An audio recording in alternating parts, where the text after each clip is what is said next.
Food prep and shopping tips is the subject of our final live for today, Thursday, March 7th. It's my mom's birthday. I should know that. So yeah, it's my mom's birthday and she's been hanging out with us in the lives too. We're going to be talking about food prep and shopping tips. And these are some things that a lot of people ask me over and over again. So I wanted to make a live about that. If you have any questions, please don't hesitate to ask in the comment box or the chat below and we'll get to that. Hello from Texas, finally caught alive. Welcome, welcome. I hope you enjoy. I really enjoy when people ask questions, so please do so. I'm doing errands, so I won't see all of this, but I want to watch later. Awesome. Yes, I save all of my lives in the Reels tab on my Instagram. I also share on YouTube after this live. I'm going to share the other lives that I did onto YouTube. So many moving parts when we do a bundle, right? Going live all the time, making sure it gets onto YouTube and all that. But I'm having a blast. I hope you are too. I hope you're enjoying all the awesomeness that the bundle is. And if you haven't checked out the bundle yet, or you want to go grab it, get it now because there are only 3 full days left.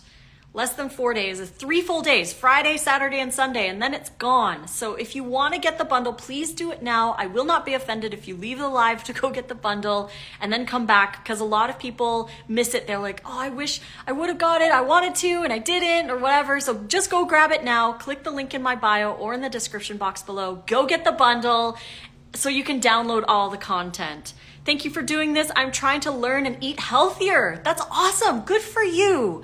Most people just need some time, right? Every day you're going to learn new things, and it's so awesome that you are learning, taking that time to learn the new things. About to go shopping, so this is a good time. That's awesome. Yeah, so we're going to talk about some shopping tips that I've learned over the last almost 10 years of doing this. And obviously, if you guys have questions, please don't hesitate. And don't forget, we are doing a giveaway of 3 of the print version of the Hand Salads book that you can also get on Amazon. So if you wanted to buy the print version, send me a DM. I'll send you the link to get the print version. But you get the digital version when you buy the bundle, along with the Alive Lunch and the taco book, all kinds of goodies when you buy the bundle. But if you wanted the print version, send me a DM. We're going to be doing a giveaway on the last day of the bundle. To enter to win, you do not have to buy the bundle. All you have to do is sign up for my email list. And if you want the link for that, send me a direct message. Don't post in the chat because I won't be able to get it to you. If you want to enter to win, sign up for my email list and I'll get you the link to do that. So just send me a DM. But that's happening at 5 p.m. PST on Sunday night, the last night of the bundle. We're going to be giving away 3 copies of Hand Salads. I'm really excited. So let's get started with food prep. Actually, let's start with shopping, because really, in order to do food prep, you need to shop for stuff first. So a couple things that I want to share about shopping. Now, Nate and I have found that going shopping 1 to 3 times a week is typically the best way to shop as a raw vegan. When I was in Canada, just living by myself, I would go 2 to 3 times a week, and I would usually just buy what I needed for the next couple of days. This saved me a lot of money because I wasn't overbuying, thinking I was gonna need it or maybe want it later or whatever. I would just get what I needed for the next couple days or few days.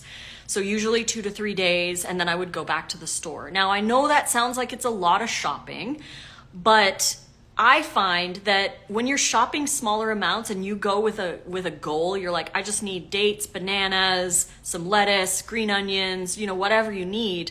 You get in, you get out. You're not doing like this whole month-long or 2-week-long shopping trip. You're going for a couple days, so you're just gonna get what you need and then leave.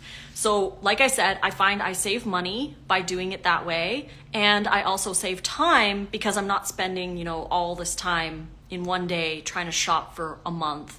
And then also it saves on, food waste as well, because you're not buying all this food that by if you shop on Sunday, by next Sunday, you've got moldy whatever or wilted lettuce or, that kind of thing. So it's really a good idea to go shopping more often. And I've learned that over my raw journey, that it's so much more helpful. Someone's asking how do I sign up for the email list. Send me a direct message and I will send you the link to sign up so that you can enter to win the Hand Salads ebook.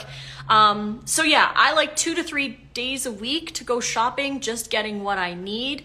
And that will play into food prep. I'll talk about planning and scheduling after. We'll talk about food prep.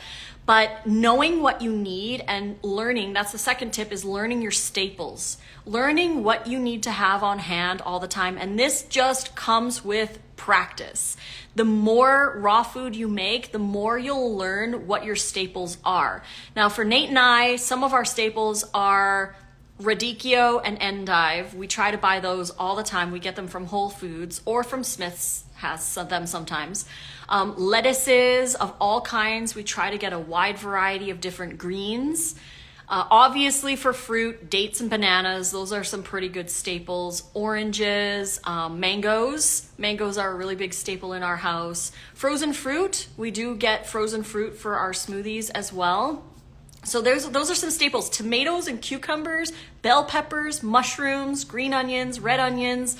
And now that we're making a lot of the wraps, we've got apples, sweet potato, onions, like the sweet onions, making sure that we always have things like psyllium husk powder and chia or flax on hand.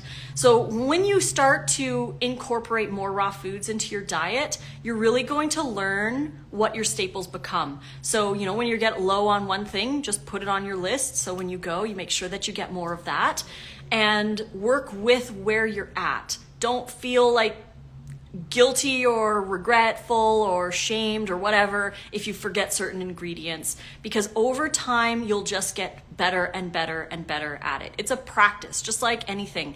Learning a new language, learning to play the guitar, or learning anything really. Like, it takes practice. So you get better the more you repeat. So the more raw food you make, the better you get at making raw food. The more raw food you shop for, the better you get at shopping for raw food. Now, one question that I get asked a lot is, how do I know what food to keep on the counter and which stuff to keep in the fridge? As a general rule, when you go to the shopping store and you see the tables with usually there's apples, bananas, other fruit, avocado, onion, garlic, ginger, the food that's on the table in the middle of the produce area. If it's on a table in the store, you can keep it on the counter in your home. So use the shopping store as a guide to know where to put food. If it's in the cooler with the spray and the water and it's a little colder, you know to keep that in the fridge. So things like greens and vegetables like carrots and cabbage and all of that that's in the cooler area, you can keep in the fridge at home. So typically, a really rough guide, usually it's fruit on the counter, greens and veg in the fridge. But there are some fruit that go bad pretty quick, like berries. I prefer to keep berries in the fridge.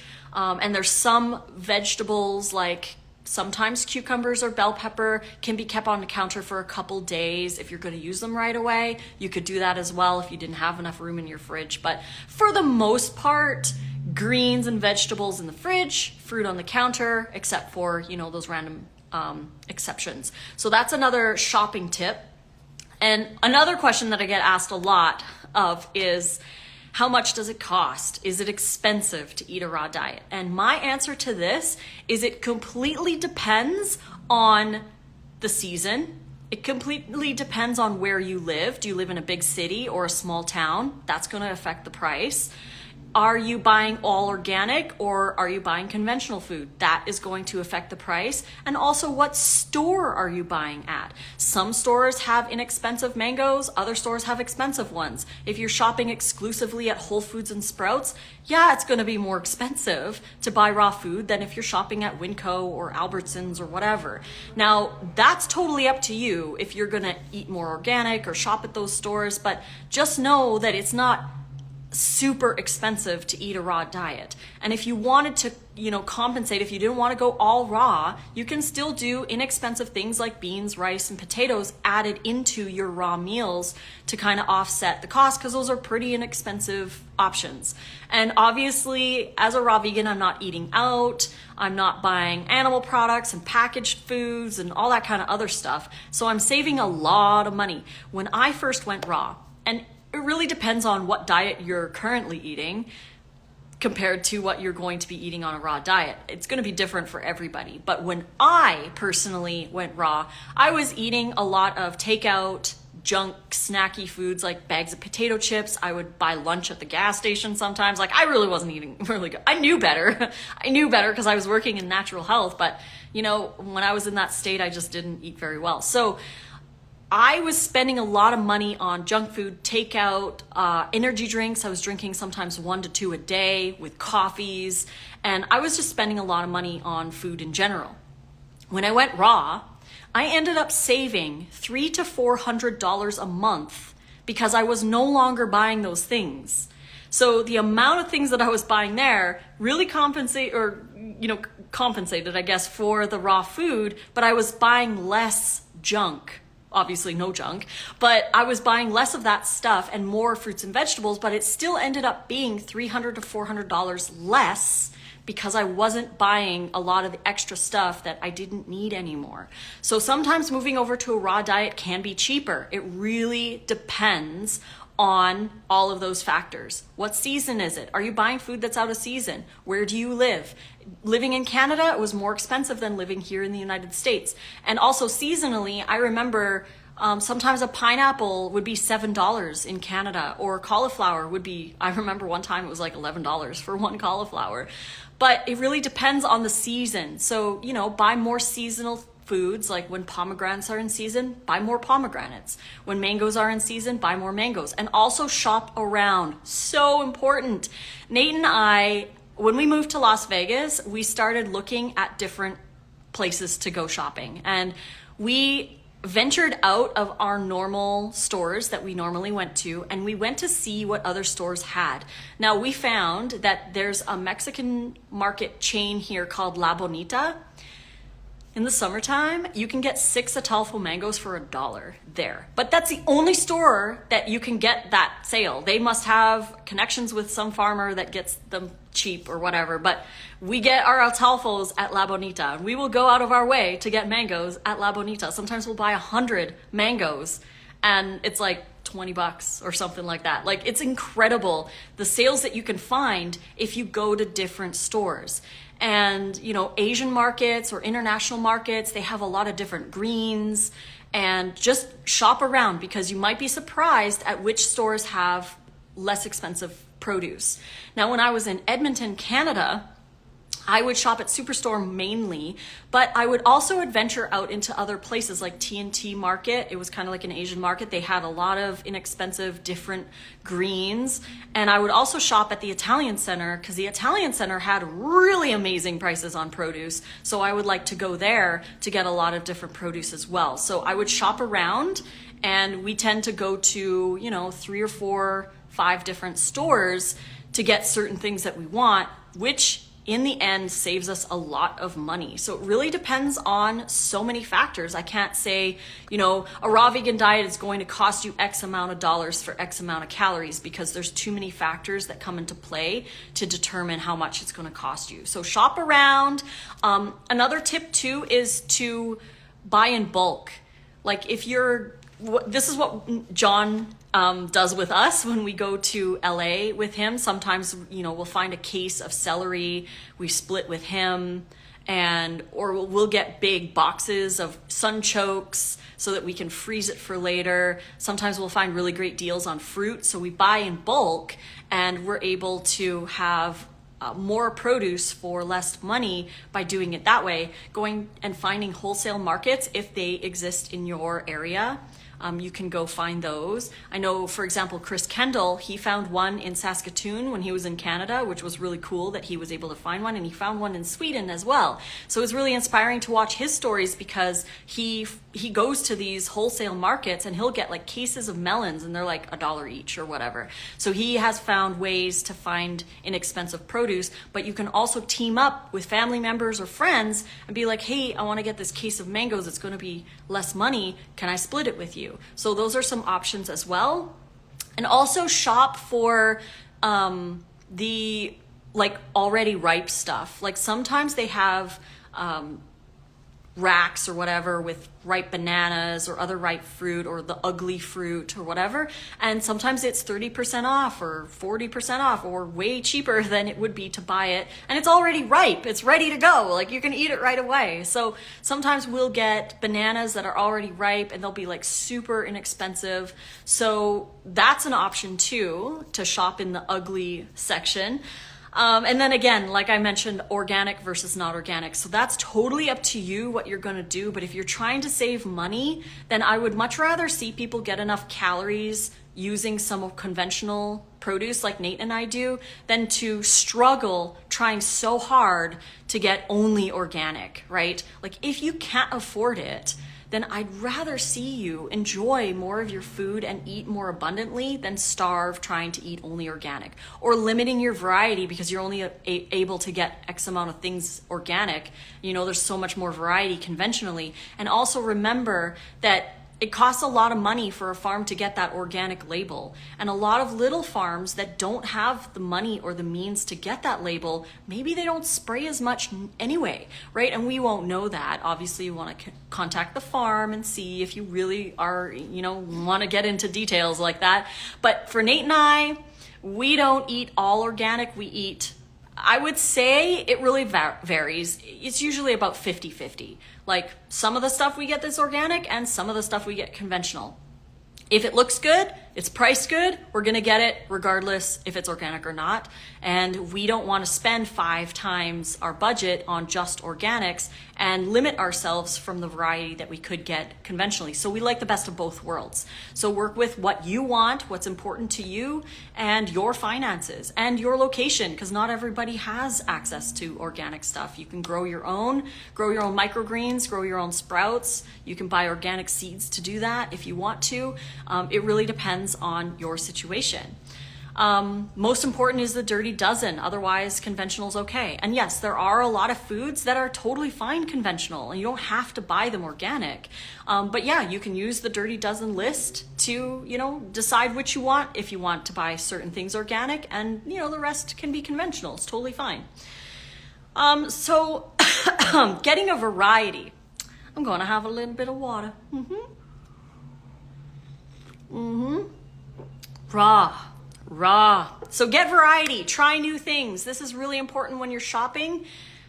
When you go shopping, try to get something new that you might not have eaten a little bit in the past, or maybe something brand new that you've never had before. Try to start incorporating more new things into your diet. Like when we were originally starting to add more variety into our raw diet, like even more than we already were, things like Brussels sprouts, for, I don't know, a good like 5 to 6 years, 7 years of my raw journey, I never ate Brussels sprouts. But after learning about how to add more variety and how important it is for our gut microbiome, I started adding more of these foods into my diet in smaller amounts. Like you don't have to eat a whole bag of Brussels sprouts, just put 1 or 2 in your salad.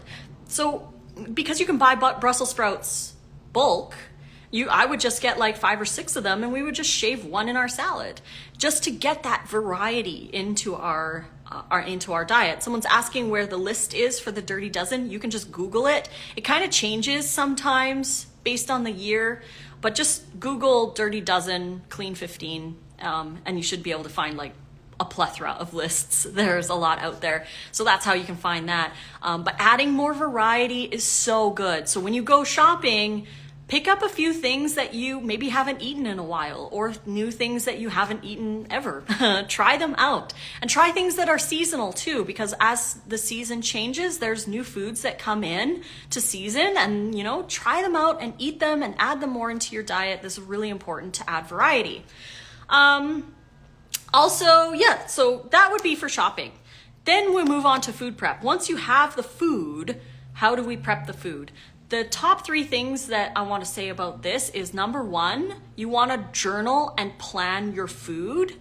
Food journaling and planning are the top 2 things that you can do to plan and food prep. Because if you don't know what you're eating, then how are you going to make what you're eating? Like, we as humans, we tend to just wing it. Like, we'll just choose what we want in the moment. And as great as that is, it's not always the best choice, because we're choosing while we're hungry, we're choosing while we're in a state of craving, we're choosing based on where we are, what we see. We're not really planning, we're not proactive with our food journaling. So to work with food prep on a raw diet, it's important to food journal. And I recommend doing this the night before. It's called proactive food journaling. You take a notepad and you write, for breakfast, I'm going to have this smoothie from the bundle. Buy the bundle. Link is in my bio. There's 3 smoothie ebooks in there, so you'll have plenty of breakfast ideas. For lunch, I'm going to watch a live lunch. Buy the bundle so you have access to a live lunch. There's 21 lunches in there, so you can write down the lunch. I'm going to have citrus Caesar for lunch. Dinner, I'm going to make a salad from Chris Kendall. Buy the bundle. Chris Kendall has 3 ebooks in there. Or maybe you want to make the corn dogs from Enzyme, Daniel McKinnon. He's got 4 raw ebooks in this bundle. You're going to want to get the bundle before it's gone. Only 3 days left. Or you want to make wraps. Wrap book is in the bundle too. So you want to write down what you plan to have for breakfast, lunch, and dinner, and what you might want to have for snacks. Once you write that down, studies show that when you write it down, you're more likely to do what you wrote down. Obviously, it's not a guarantee that you're going to do it, because you have to still do it, but you're more likely to do the thing when you write it down. Once you write it down, the third thing is to schedule in the prep. When do you need to make the wraps so that you can have them for dinner that next day? When do you need to buy the food so that you have the ingredients for the next day? When do you plan on chopping the vegetables so you have lunch for work? When are you going to do these things? Schedule them in like you would an important appointment in your calendar. So we show up for our boss has a meeting at 8 a.m., or we have a dentist appointment at 1, or we're meeting a friend for afternoon tea at 3. We show up for those things. So we need to learn how to show up for ourselves. If we need to wake up early in the morning so that we can get our lunch and our dinner prepped, say, an hour earlier, that means we need to go to bed earlier the night before, so we have the energy in the morning to do that. We got to schedule that in. We have to schedule it in and show up like we would if we're meeting our boss at 8 a.m. or if we're going to the dentist. We show up for those things, so we need to show up for ourselves as well. So that is really super important. I saw something in here. Candace is saying this is where I struggle, especially because my family eats differently than me. That's a really good point. A lot of people who are in a family dynamic, sometimes one person needs to change and they want to change, but the others aren't. So this can cause a lot of friction because some people are going to be they're not going to like the change. They're going to see you changing and they're going to feel threatened by that change, either because they're not changing or they don't want to change and they don't want things to change. They like it as it is. So when you change, it's really important to have grace for these people because they are struggling inside as well, because they are witnessing change and maybe they're not doing it. Maybe they're feeling guilty. Maybe they're worried they're going to lose you. Maybe they're worried that, they're never going to have pizza again, right? So you have to have grace with them, and remember that when you are making something for yourself that's different than them, you are doing it for you. You're going to be making their meals anyways. If you are the meal maker, you're making their stuff anyways. So your thing is a bonus. It's not that their stuff is a chore, right? You're doing something, you're making what they want for them, and you're making what you want for you. And I know that takes a little extra time. So sometimes asking family members if they're okay helping you, or maybe you can incorporate some raw into their thing too, right? Like I remember when I had a partner who was eating whatever he wanted, I would sometimes add raw stuff to his meal. Like I would make a little extra salad and I would make him a salad on the side. Or if I was making, for example, this is a great example, I would make for myself a raw chili. And then for him, I would bake a sweet potato, cut it open and put the chili inside and then bake it again. So he had, you know, his baked, cooked sweet potato with chili, and we would both have the raw sour cream. So he would have his cooked version and I would have the raw version, and there would be a lot less prep in there. Or for example, if I was making raw pesto, I would make a pesto sauce that we would share. For my meal, I would spiralize cucumber and I'd have my raw pesto sauce on my cucumber. But for him, I would cook noodles and then I would just put the pesto sauce in the pan and heat it up. So it was a lot less prep, and I would give grace because not everybody is where I was being at the time. So yeah, glowing today, Miss Melissa. Thank you so much. Oh, I love. Passionate Rose says, this is exact. I planned my meals for today because I had to go to the office, and I wrote out what I wanted and took moments throughout the day yesterday to prep for success. Yes, we need to prep for success. If we want the things, we have to do the things in order to get the things. Knowledge bombs. Awesome. I'm glad you guys are really enjoying this one. Thank you for this. My biggest challenge is cooking for me versus my husband and kids. And yes, this is a challenge. But, you know, take that time like to add raw to their stuff, and you don't always have to make absolutely a 100% different thing for them. Like I said, you can kind of incorporate some raw into their cooked and play around with that, especially with the pastas. Like it's really easy to boil pasta.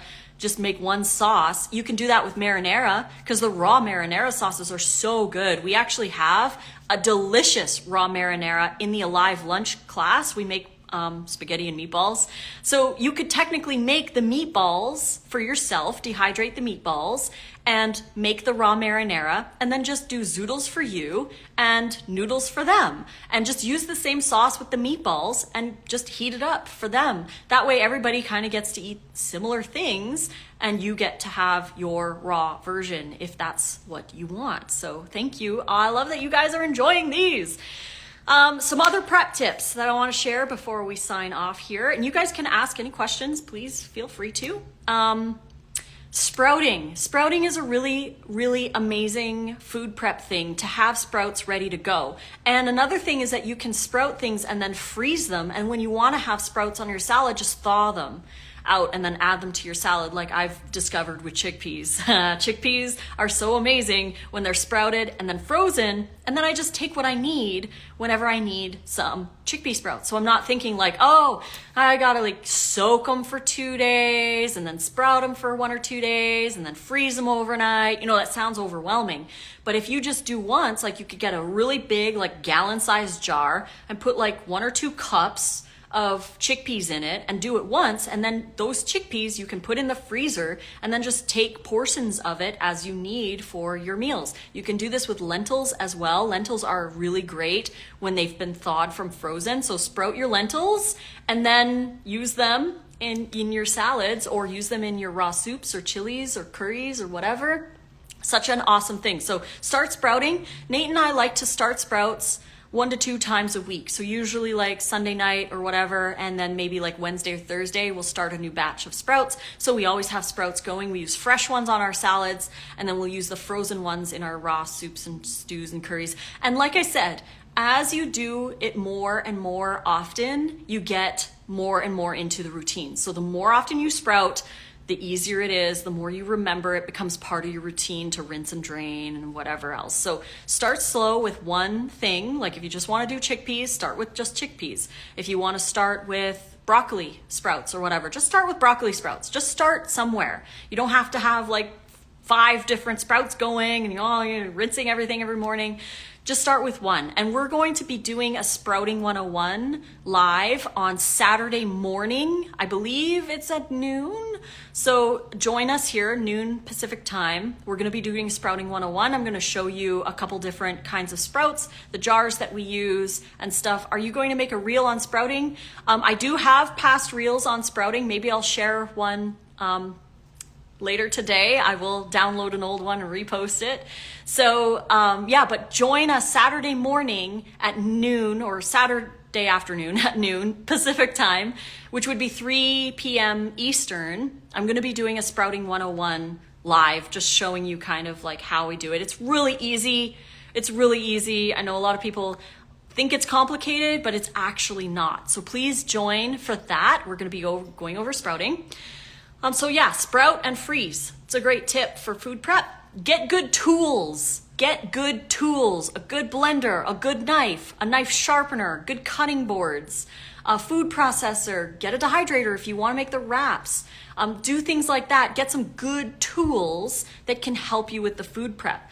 Like a food processor with the chopping action, you can like grate carrots just like that. You can grate cabbage just like that. Super easy, and you can add that to your salads or whatever. I have a friend, a really sweet friend. Her name is Susie. She's in Netherlands, and she has her mom come and help her because she needs help with making food and stuff.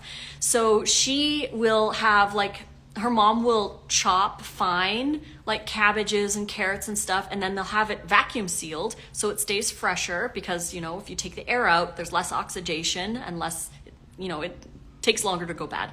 But yeah, she uses a vacuum sealer to do that. And then throughout the week, she's got vegetables that she can add to her wraps because her mom helps her make the wraps as well, which is another thing for food prep. Get the bundle. Link is in my bio. Get the bundle because you get my wrap book. And in the wrap book, if you have a dehydrator, get the trays and make some wraps. This has been a game changer for us, is to have the wraps ready to go. And that has been so helpful to me because I've been going live like 3 to 6 times a day over the last, you know, every day in March. And I've got 5 lives tomorrow. I think I have 5 on Saturday and I have 5 on Sunday, I think. I know for sure there's 5 tomorrow. So, you know, in between the lives, I need food. And so the wraps have been so amazing. We're going to be making more wraps tonight. So watch my stories. I'm going to be making blue ones because on Saturday, we're going to be wrapping the wraps live on Chef AJ Live. So those are going to be made tonight. But that is where it's important to do the food prep, plan it out. If you need wraps, make them the day before. I find that making them around like 6 p.m. is the best time, because then they're typically ready around 6 to 8 a.m. and then I can wrap them and have them. Or start them earlier. Start them like right after you get home from work. Say you get home at like 5. Make the wraps. It takes 15 minutes. Make the wraps. You got 2 big wraps for you the next 2 days for lunches, or 3 or 4 days, because sometimes just one wrap, a half of a wrap is enough for me. So yeah, like you can make the wraps are really, really helpful for food prep. You can get the recipes in the bundle. Grab the bundle. Double batch dressings. This is a big one, and use a vacuum sealer. There are different kinds of vacuum sealers and vacuum lids, and you can find those on my Amazon store. It's amazon.com/shop/rawfoodromance. If you want the link, just send me a DM and I'll send you the link to my Amazon store.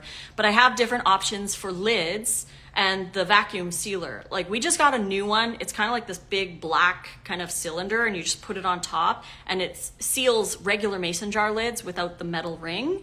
So that has been really good. But we also have the lids, the little metal lids with the white center where the air can not get back in. So you can suck the air out, but it doesn't go back in, and you just use like a hand pump to take the air out. But with vacuum sealing, because you're taking the air out, then things last a lot longer. And especially if you have a vacuum blender, you can blend under vacuum, which greatly reduces the amount of air that you're blending into your sauce or whatever, or smoothie or soup or whatever you're blending, and it extends the life. So if you blend like a double or a triple batch of dressing under vacuum and you vacuum seal it in the fridge, those dressings can last you like 5 days. So you could technically make dressings every day for lunch and dinner for the next 4 or 5 days using a vacuum blender. Just make them all on Sunday, vacuum seal them, and then have them in the fridge, and you can just have those. And I find that the low fat dressings go bad faster, so you could have like the lower fat dressings, you know, the first 3 days, and then the higher fat dressings like the cashew based things, you could have those on like Thursday, Friday or whatever, because they last a little bit longer. But those are some options as well. Vacuum blenders are still available. You can get inexpensive ones on Amazon. Just search vacuum blender and choose the one that you feel is best, because there's a lot of different ones on the market. The ones that we have are no longer available, the BioChef, so we don't really have any like suggestions other than the Void systems. I know John Kohler sells that on his discountjuicers.com website, but you know, there's some really expensive ones, like the Kuvings is like $2,000, but it's amazing. But then there's other inexpensive ones, like you know, usually there's like $70 vacuum blenders on Amazon that you can get, and really it's about using the vacuum on the blender. Dynapro has one, I believe. There are a few different brands out there, so just give a look and see if one resonates with you. I wish that Vitamix would actually add a vacuum blender to their lineup. Would be really amazing. We've got wraps are amazing. What dehydrator would you recommend? Yeah, so dehydrator, I recommend using the Excalibur. That's the one we use, and that's been tried and true. I've had mine for over 8 years and never had a problem with it. Nate has had his for probably over 6 or 7 years, never had a problem with it. So we have the Excalibur 9 tray because it's the largest one. It makes the biggest wraps, and that's the one we like. So 3926TB is the model number, and if you want the link to Excalibur, just send me a DM. I'll be happy to send you the model number again with the link to Excalibur if you want to get that. But there are a lot of other dehydrators on the market, so check out which ones you want. Remember though that you want to make sure that the size of the trays matches. If you are going to be doing the larger wraps, you're going to need to have at least a 14 by 14 tray, which is the Excalibur has a 14 by 14. The other ones, like the 4 tray Excalibur, has smaller trays. Consori has smaller trays. Magic Mill has smaller trays. So you might have to get like the 10 by 12 wrap trays, which, I mean, they're okay. If that's what you have, then totally use those. But I prefer the bigger square wraps personally. But you said high fat lasts longer than low fat. Correct. So when you're making a dressing, if you're doing like a date-based or fruit-based dressing, like my French dressing, for example, which is 5 dates, the juice of a lemon, a little apple cider vinegar, 2 cloves of garlic, a little smoked paprika, maybe some chia seeds or whatever. Those dressings don't last as long as the higher fat ones. So if you're making something like a cashew ranch, those ones typically last longer, the fat, and then obviously the more garlic you put in, the longer they're gonna last. But usually if it's blended regularly and just kept in the fridge, the low fat dressings last maybe 1 or 2 days. So I like just using it the next day. But the higher fat ones tend to last 3 to 5 days, depending how high fat they are. If they're really high fat, they tend to last a little bit longer. So yeah, those are just some guidelines. Your wrap recipes come out perfect every time I make them. Oh, I love that. I love hearing that. Yeah, as long as you follow the instructions, which you are doing, so thank you for following the instructions. If you follow the instructions and you follow the weights provided, they turn out awesome. So yeah, if you want to get the wrap ebook, it's in the bundle. Link is in my bio. You've got 3 days left to get the bundle, so please go grab it if you haven't yet. And yeah, oh, the last tip I have is to chop extra vegetables. When Nate was working a 9-to-5 job at the farm that he was working at, I would wake up early with him and I would spend 1 hour doing all the food prep for the day. Sometimes it would only take me 45 minutes. Other times it would take me about an hour. But I would blend both of our smoothies. So I'd just make a double batch of smoothie and then we'd have a smoothie each for the morning. Then I would blend a double batch of dressing one for me, one for him. I would blend a double batch of dinner dressing, one for me, one for him. And that would usually take me about a half an hour to do the smoothies and both dressings. Then I would take the other 15 minutes to a half an hour to chop all the vegetables that we would need for the whole day. So I would chop enough lettuce for 4 salads. Nate lunch, Nate dinner, me dinner. I would chop enough tomatoes for it all. I would chop enough cucumber and whatever. I would chop all the vegetables. I would keep the wet stuff together. So the tomatoes, cucumbers, that kind of thing, I'd keep them in their own container. And I would keep all the dry stuff like the lettuce, the cabbage, the Brussels sprouts or whatever. I would keep that in its own so it didn't get soggy from like, especially the tomatoes. But I would put those in containers. So Nate would have his lunch salad in a container with his dressing and his smoothie, and he would go off to work. And then in the fridge, I would have my lunch salad with my lunch dressing. And then I would have dinner salad for Nate, dinner salad for me, and 2 dressings for dinner. So as soon as Nate would come home, we would just go into the fridge, take our salad out, dump it into a bowl, pour the dressing, and we had dinner. But it was because I prepped it the day before or the morning of. So I would get up specifically to do all the food prep for the day. And when people say raw food prep is a lot, if you're just making salads and smoothies, it's not. Like I would make meals for 2 people, breakfast, lunch, and dinner in under an hour. So it really doesn't take that much time. It's really like, planning. That's the thing. And if you're going to soak your nuts, for example, soak them in the morning and they'll be ready for you at night, or soak them at night so they're ready for you in the morning. And these kinds of things you only learn as you do it. So you get better again at what you repeat. So the more often you make raw food, the more you'll realize like, oh, I need to soak my nuts the night before, or I need to make my sprouts 3 days before. And you just get used to that pattern and it just gets easier. So be gentle with yourself. Don't feel overwhelmed with all the steps. Just choose 1 or 2 recipes and start with that. And then as you do more, you get better at it. So yes, those are my tips. When shopping, should I avoid frozen fruits due to their extreme temp changes, or is frozen fruit just as good as fresh? So I personally use frozen stuff. I think that freezing is a really great raw food technique. I use freezing a lot when we're making like raw soups and stews and stuff to get the different texture of the vegetables. So things like carrots, chickpea sprouts, onion, celery, cauliflower, that kind of thing works really well frozen and thawed. And what I like to do is I will freeze overnight and then just thaw the next day. So I buy it fresh, I chop it up myself, and then I freeze what I need for the next day. Or sometimes I'll freeze extra and then I'll just have it in the freezer for when I need it. Freezing is considered a raw food technique because you are not cooking it and you're preserving some of the nutrition when you're freezing. And actually, freeze drying is the number one. Just so dry.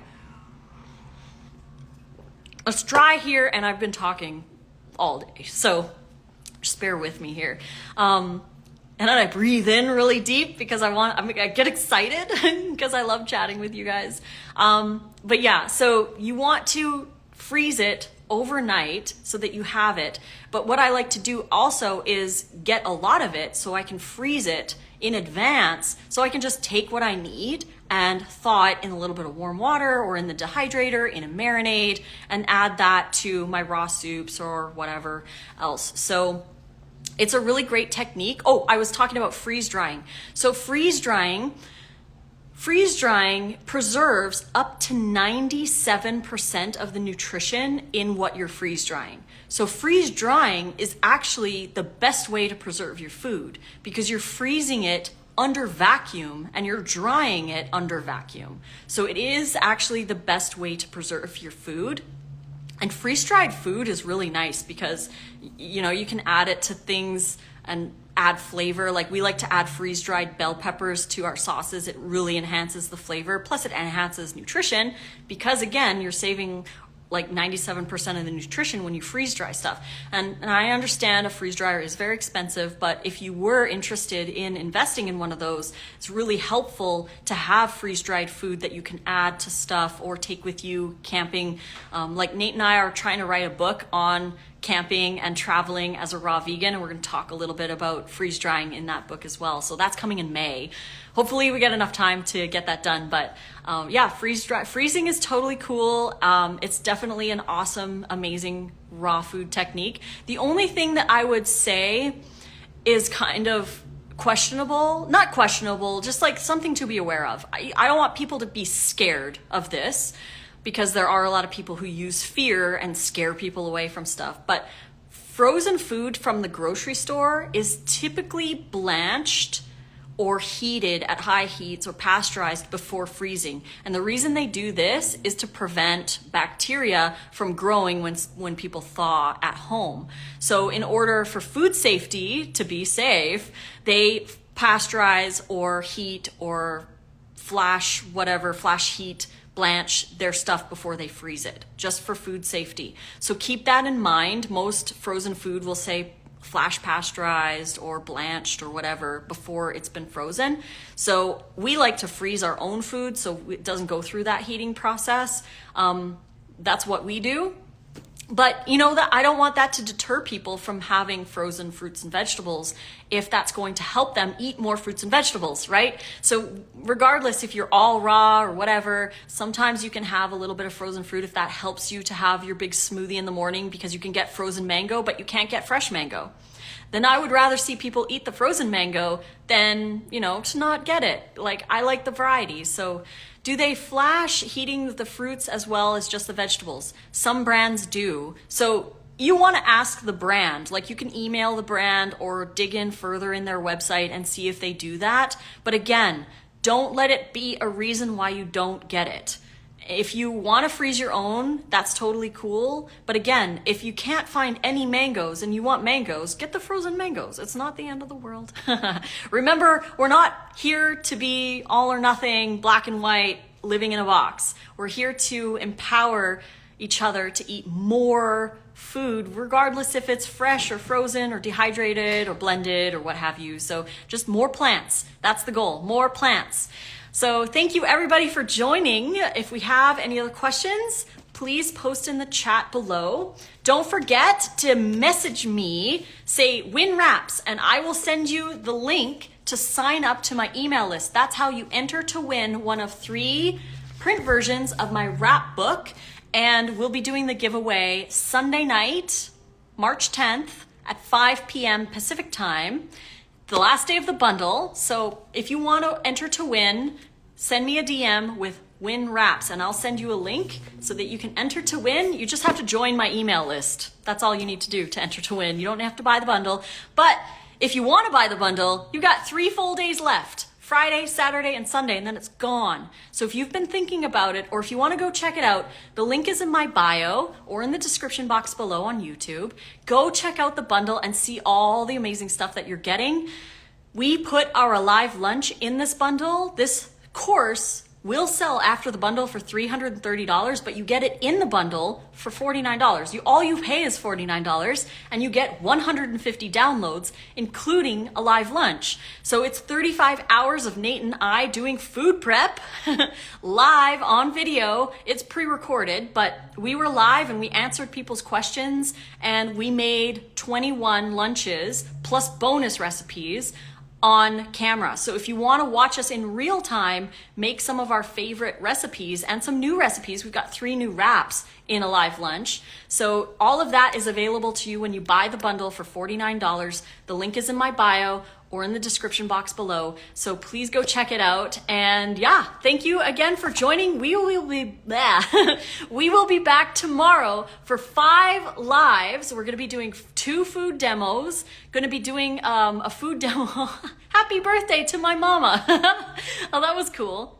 We're going to be doing 2 food demos. One of them is going to be called Guessing Dressing or Dressing Guessing. And we're going to show how I like to kind of wing a dressing. So that will be tomorrow, as well as the soup recipe. It's called Lemon Leek. And that soup recipe is in the group collaboration ebook that you can only get when you buy the bundle. So when you buy the bundle, you get 150 downloads. And one of those downloads is the group collaboration spring ebook. There's 77 recipes in there, 20 of them are raw, and one of them is my lemon leek soup. So we're gonna be making that tomorrow on the live. So again, 5 lives happening tomorrow, and then we've got tons of lives on Saturday and Sunday too. So please go grab the bundle. If you wanna support us and all of the lives and help that we give, please get the bundle. That's the best way to do so. But more importantly, it supports you, and you will have a huge amount of information that you get to enjoy by grabbing the bundle. So yes, I'll have to rewatch Lost You in the Store. Oh, that's okay.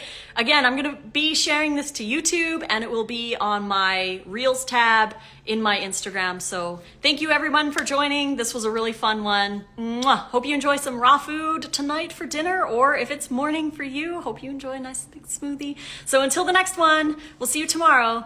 Fruit on.